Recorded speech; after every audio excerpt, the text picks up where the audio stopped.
Hello everyone, welcome back to my channel Initial Solution. In this tutorial, I'm going to show you how to find IMEI number on Android.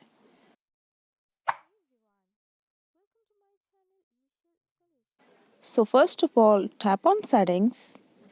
Now go for your about phone and scroll down. Go for your status option. Now you can see IMEI information here.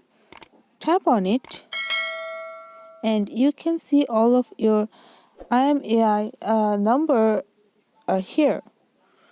So this is how you can find IMEI on Android. Hope this video helped you. If it did, then please like, comment and share. Subscribe to our channel and don't forget to hit the bell icon for more videos. Thank you.